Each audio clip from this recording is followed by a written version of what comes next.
So Marissa Shell was one of the artists that Shy originally picked. Marissa's here, right? Yes, I'm here. Yes, you're here. Hi. Hi, how are you? I can only see a couple people, but good, great.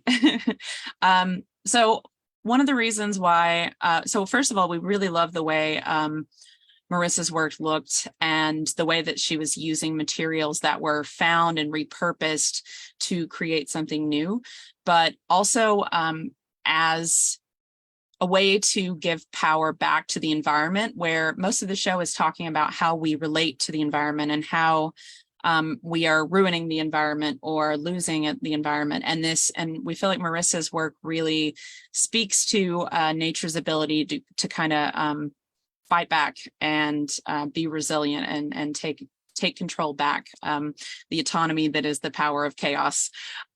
So about Marissa Shell was born in Queens, New York, where she lived and worked until 2015. She completed her MFA in 2018 at the University of Kansas, with a focus on textiles and sculpture. Immediately after graduation, she was a studio fellow in the Charlotte Street Foundation in Kansas City, Missouri. In her work, she investigates the physical transformation of the landscape and environment that is occurring due to the anthropological activity, which she explores through mixed media. Currently, she is a studio resident at the Interurban Art House in the Overland Park, Kansas City, and teaches foundations and fibers at the University of Kansas and Rocky Mountain College of Art and Design. Marissa? Can I share my screen? Yeah, absolutely. Thank you. Yes, your co-host Marissa. So you okay. So let me try and do this quickly because I was thinking this was going to be, hang on one second, 5 to 7, and then okay. So I have let me back it up here. So sorry, just bear with me. Okay, so I thank you, Brooke and Shy and Carlotta, for organizing this show. I'm really excited to be part of it, and happy early Earth Day to everybody. It's coming up. So just a little bit about me. Originally, I'm from New York City. I moved to the Kansas City area in 2015 for graduate school. And after I finished graduate school, I started teaching at Northwest Missouri State University, which is 2 hours north of Kansas City in a rural town called Maryville. So I had a lot of time to think about, process my thoughts on, and to visually absorb the rural Midwestern landscape during my long drive to campus.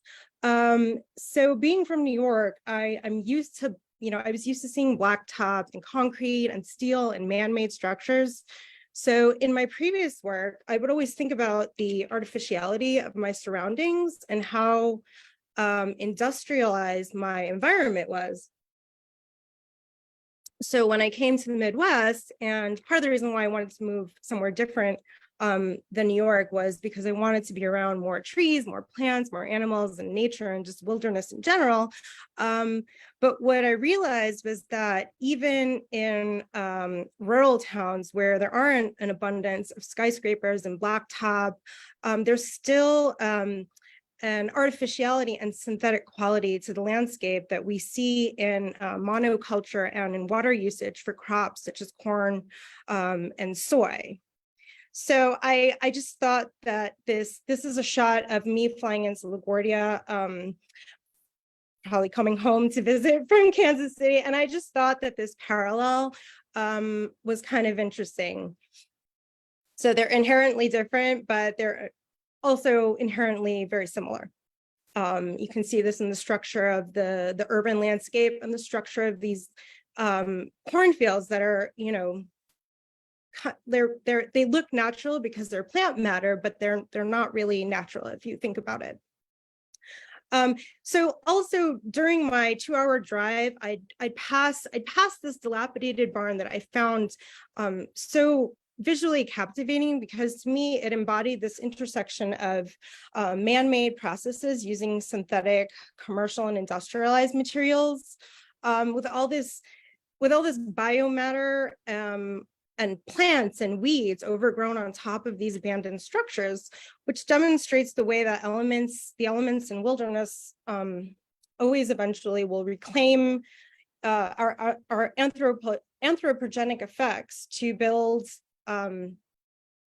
construct, and repair and fix, ultimately undoing our actions to control our surroundings and our environment. So, like Brooke mentioned, the substrates for these pieces were made from quilted frames that I reclaimed from a former NWMSU student who had graduated and abandoned their project. And what I thought was so interesting about them was their gnarly, like raw, shoddy construction. The fabric was charred and stained and was tearing in certain parts, but there were tiny bits of green embroidery on them, which reminded me of the beginnings of vegetative growth, like you might see a weed sprouting or starting to grow on an abandoned building.